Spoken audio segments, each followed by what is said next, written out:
Orang Indonesia yang tidak punya paspor ada 85% penduduk. Tahu artinya? Bahkan dari 15% yang berpaspor terbanyak tercatat hanya paspor haji. Artinya apa kira-kira? Demikian awal pembicaraan dibuka oleh sahabat saya yang jadi menteri saat ini. Kita lanjut. Orang asing masuk ke Indonesia paling banyak tercatat adalah sekitar 9 jutaan orang per tahun, di mana length of stay-nya tinggal di Indonesia di bawah 3 hari. Artinya, dari 9 juta tersebut 40%-nya adalah orang yang sama bolak-balik keluar masuk Indonesia. Artinya apa? Betul, artinya belum banyak orang mancanegara yang memanfaatkan wisata ke Indonesia. Kebanyakan bisnis trip. Bagaimana membuat lama tinggal length of stay menjadi lebih dari 5 hari dan spendingnya per orang wisatawan asing lebih dari $500 per harinya. Dan pebisnis spendingnya lebih dari $20.000 per hari karena belanja barang-barang untuk usaha.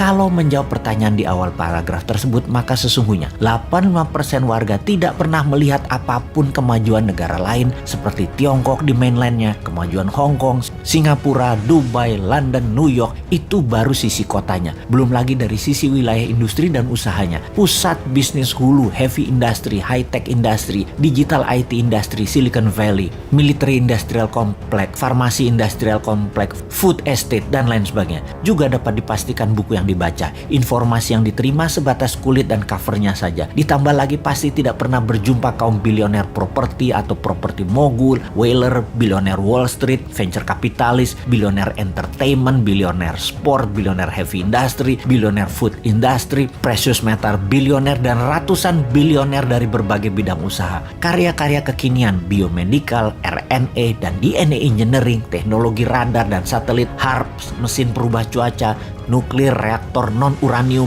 plus bursa-bursa pusat perdagangan bahan baku, mineral, kimia, persenjataan makanan, dan ribuan industri hulu lainnya. Karena itu, kalau New Mind mendapat mandat, maka dalam 5 tahun pertama ini, tahun terpenting untuk bisa membuat 10 juta orang lebih untuk belajar ke seluruh dunia dibayari negara. Di awalnya kirim 1 juta orang belajar ke Amerika, 1 juta orang belajar ke Tiongkok, dan 8 juta orang ke sisa dunia. Belajar sosial science yang terbanyak, teknologi, manufacturing, industri, dan semua hal untuk masa depan nanti terjadi. Ilmunya harus kita kuasai. Kenalkan kota, kenalkan negara lain, kenalkan kehidupan, dan kenalkan budaya lain, kenalkan masalah sosial dunia, kenalkan masalah lingkungan dunia. Indonesia harus paham detail, rinci, dan akurat. Pulang ke Indonesia, mereka tidak perlu ikatan dinas. Mereka menyebar langsung memenuhi kebutuhan dalam negeri atau membuat usaha menjadi pewirausaha di tanah air. Ada fasilitas pinjaman lunak untuk mereka memulai usaha. Sungguh, ilmu pengetahuan, pengalaman, serta keterampilan putra bangsa terbaiklah yang akan membuat Indonesia menjadi negara superpower di tahun 2045. Pendidikan dan pengetahuan berlanjut. Kampus-kampus akan punya guru terbang kalau dulu istilahnya. Sekarang dosen-dosen dari kampus ternama akan mengajari live streaming di semua kampus dengan nilai SKS yang besar dan kurikulum kampus. 40%-nya adalah dosen asing, di mana kampus akan digratiskan dan ditingkatkan kapasitas laboratorium serta tempat praktek menjadi 3 kali lipat dari sarana saat ini. Diharapkan dengan pendidikan di tingkat pengetahuan keterampilan putra-putri bangsa Indonesia bisa menjadi kompetitif dengan ilmu terbaru, dengan ilmu kekinian, dan bisa mengadopsi masa depan dengan cepat. Ditambah lagi, tinggal di negeri orang akan membuka mata akan wilayah yang livable, yang sehat, suasana serta fasilitas yang akan diambil yang terbaiknya, yang akan dicocokkan dengan budaya lokal Indonesia, membuat masa depan eco-living Indonesia adalah yang terbaik di dunia. Setelah membuka wawasan dan menambah ilmu, di mana mereka nanti berkarya sekembalinya ke tanah air. Indonesia akan memiliki 30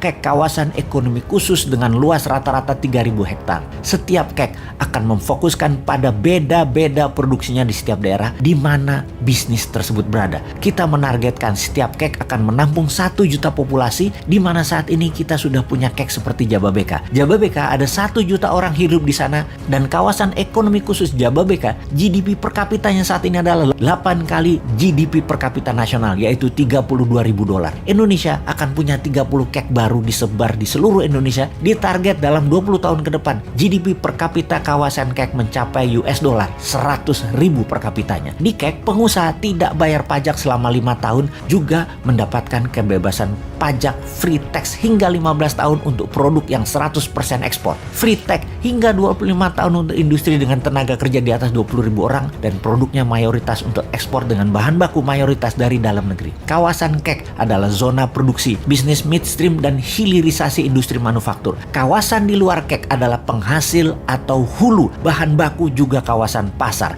kita jelaskan agar lebih paham lagi dalam ilustrasi yang sederhana. Tiongkok adalah negara produsen. Indonesia adalah negara sumber daya alam, sumber bahan baku produksi. Indonesia dipaksa atau didesain jadi negara pasar finish produk Tiongkok. Bukti negara pasar. Transaksi Indonesia dengan Tiongkok surplus alias Tiongkok untung. Jadi sekali lagi kita rangkum. Bahan baku SDA Indonesia dikeduk, dapat harga murah, finish produk dibalikin lagi ke Indonesia dibeli dengan harga mahal banget. Negara tengah Tiongkok itu untung. Dia pegang modal, teknologi, dan finish produk. Indonesia yang punya sumber bahan baku dikadalin, dibeli Tiongkok dengan harga murah, lalu balik lagi dari hasil akhirnya dengan harga tinggi.